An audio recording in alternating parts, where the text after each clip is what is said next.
Question జాగ్రత్తగా వినండి.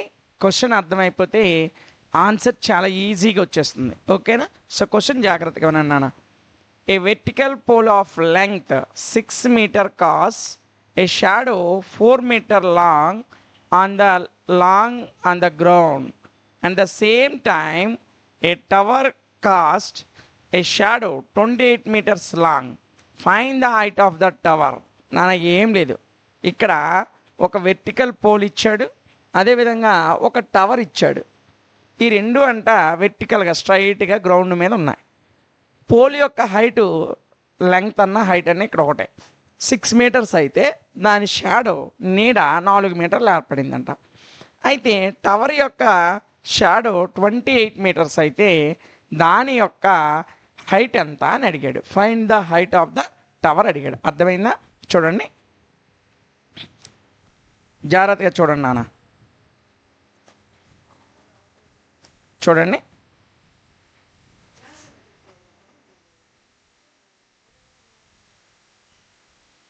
ఇది ఫస్ట్ నుంచి చెప్తా చూడండి, ఎందుకైనా మంచిది.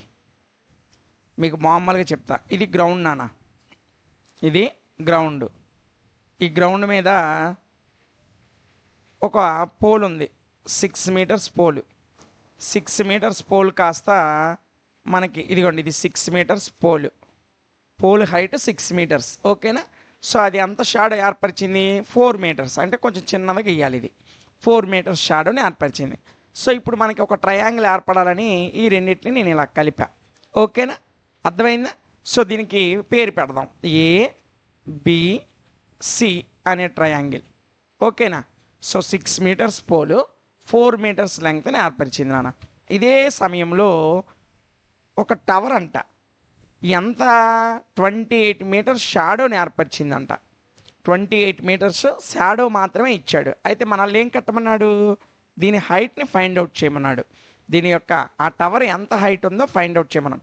అంటే ఒక పోల్ ఇచ్చాడు, దాని షాడో ఇచ్చాడు. రెండోది టవర్ యొక్క షాడో ఇచ్చాడు, హైట్ అడిగాడు. అర్థమైందా? సో చూడండి, ఈ రెండు నేను కలిపాను నాన్న. ఓకేనా? చూడండి, సో ఇదేమో పోల్ ఏబి, బీసీ అనేది ఏబి అనే పోల్ యొక్క షాడో. దీనికి కూడా పేరు పెడదాం, PQR అని. ఓకేనా? సో PQR అనే పెట్టి ఇక్కడ PQ అనేది టవర్ యొక్క హైట్, QR అనేది ఆ టవర్ యొక్క షాడో. ఓకేనా? ఇప్పుడు జాగ్రత్తగా చూస్తే ముందు ఈ రెండు ట్రయాంగిల్స్ కూడా సిమిలర్ ట్రయాంగిల్స్ అని చూపించామనుకోండి, అప్పుడు వీటి కరస్పాండింగ్ సైడ్స్ యొక్క రేషియో ఈక్వల్ అవుతుందని మనకు తెలుసు. ఓకేనా? సో ముందు ఈ రెండు ట్రయాంగిల్స్ ABC అనే ట్రయాంగిల్ని, PQR అనే ట్రయాంగిల్ని సిమిలర్ అని చూపెడదాం. ఓకేనా? ఇప్పుడు చూడండి,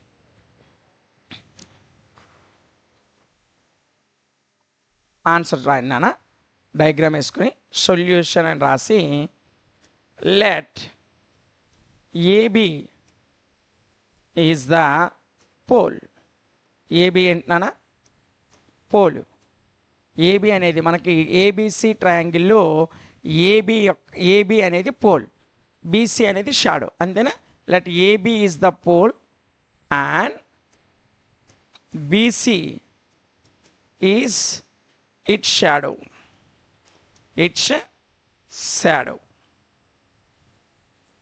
సో ఏబి అనేది పోలు, BC అనేది దాని యొక్క షాడో. ఓకేనా? రెండో ట్రయాంగిల్లో PQ is the tower. PQ is the tower and QR దాని యొక్క షాడో, ఇట్స్ షాడో. ఓకేనా? సో ఫస్ట్ ఈ రెండు పాయింట్స్ రాసేయండి. సో చూడండి, ఈ AB అనేది పోల్ అన్న, ఈ BC అంటే ఈ పోల్ మీద ఇలా సన్లైట్ పడింది అనుకో, షాడో ముందుకే కదా పడుతుంది. సో ఈ BC అనేది షాడో అయింది. ఓకేనా? సో ఇప్పుడు ఇక్కడ మనం ఈ PQ టవర్ అనుకుంటే QR అనేది దాని షాడో అవుతుంది. ఓకేనా? ఈ రెండు పాయింట్స్ నేను రాశాను. ఓకేనా? ఇప్పుడు వాడు ఏమేమి ఇచ్చాడు ప్రాబ్లంలో? పోల్ యొక్క హైట్ ఇచ్చాడు 6 meters, దాని షాడో ఇచ్చాడు 4 meters, టవర్ యొక్క షాడో కూడా ఇచ్చాడు 28 meters. ఫస్ట్ వాడు ఇచ్చింది రాసేద్దాం. ఓకేనా? గివెన్, చూడండి, గివెన్ వాడు ఇచ్చినవి రాసేయన్నా. గివెన్ ఏబి ఏబి అంటే పోల్ హైట్ ఎంత ఇచ్చాడు నాన్న 6 మీటర్స్ ఇచ్చాడు.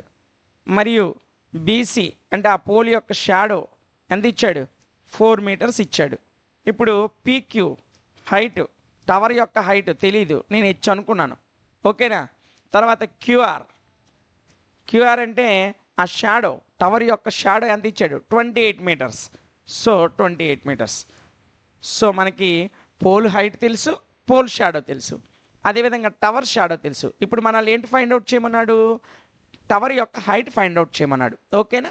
ఇప్పుడు మనం జాగ్రత్తగా చూసినట్లయితే 2 ట్రయాంగిల్స్ ఏర్పడ్డాయి. ఏంటి, ఇన్ ట్రయాంగిల్ ఏబిసి ఒకటి అండ్ ట్రయాంగిల్ పీక్యూఆర్ ఒకటి.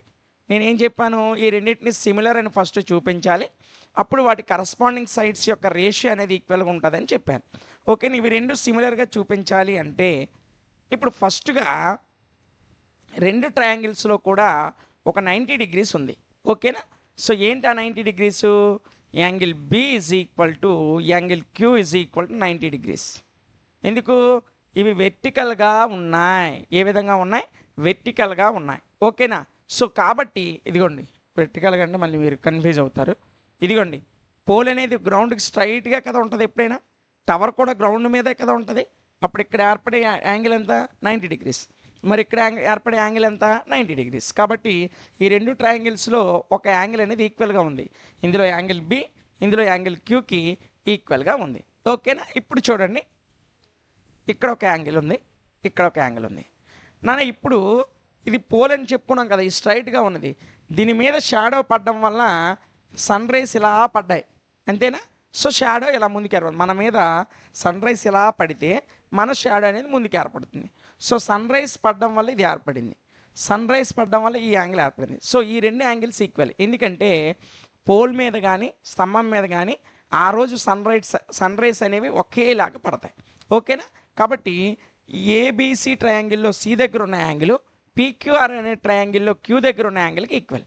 ఓకేనా. సో అదే రాస్తున్నాను చూడండి.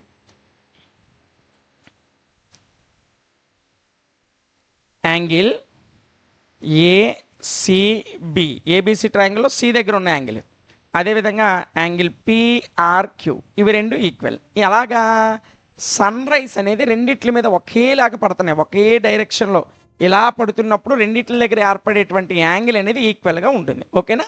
సో ఈ 2 యాంగిల్స్ సన్ రైస్ ద్వారా ఏర్పడ్డాయి, అందుకే 2 angles equal.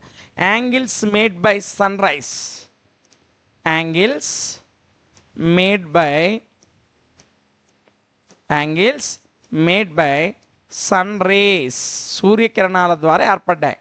At a same time, ఒకే సమయంలో సన్ రైస్ ద్వారా ఈ 2 ఏర్పడినటువంటి యాంగిల్స్. కాబట్టి ఈ 2 యాంగిల్స్ ఏమవుతాయి, ఈక్వల్ అవుతాయి. సో ఒక ట్రయాంగిల్లోని 2 యాంగిల్స్ ఇంకొక ట్రయాంగిల్లోని 2 యాంగిల్స్కి ఈక్వల్ అయితే ఆ 2 ట్రయాంగిల్స్ ఏమవుతాయి, సిమిలర్ అవుతాయి. Therefore triangle ABC is similar to triangle PQR. ఏ నియమం ప్రకారం, బై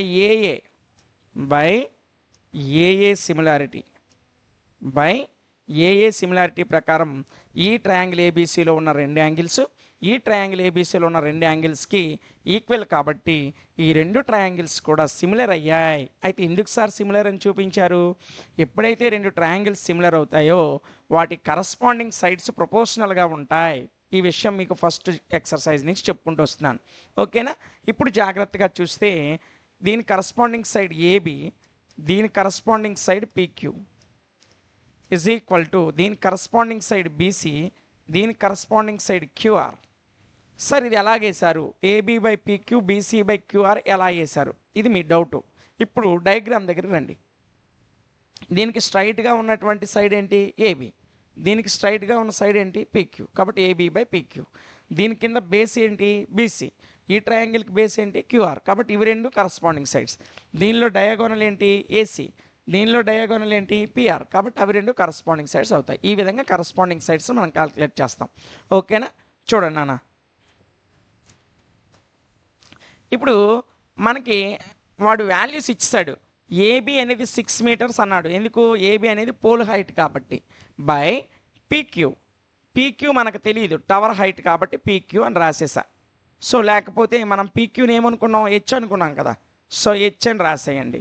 ఇప్పుడు నెక్స్ట్ బీసీ అంటే టవర్ యొక్క షాడో ఎంత, పోల్ యొక్క షాడో 4 మీటర్స్. క్యూఆర్ అంటే టవర్ యొక్క షాడో ఎంత, 28 మీటర్స్.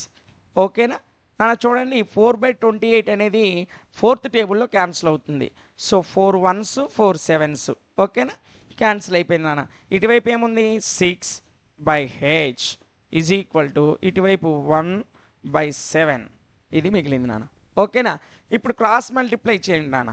క్రాస్ మల్టిప్లికేషన్ చేస్తే 6 × 7 42, 1 × h. సో హెచ్ వాల్యూ ఏముంది, 42 వచ్చింది. హెచ్ వాల్యూ ఎంత వచ్చింది, 42. హెచ్ అంటే ఏంటి నాన్న, టవర్ యొక్క హైట్, అంతేనా. సో అదే రాసేయండి. Therefore height of the tower, height of the tower ఎంత నాన్న, 42 మీటర్స్లో ఇచ్చాడు కాబట్టి మీటర్ అని రాయండి. 42 మీటర్, అంతేనా, అయిపోయి. ఓకేనా. ఇది 15th ప్రాబ్లం నాన్న. ఇంకొక ప్రాబ్లం ఉంది, ఇది అయిపోతే మనకి ఈ చాప్టర్ అయిపోతుంది. ఓకేనా.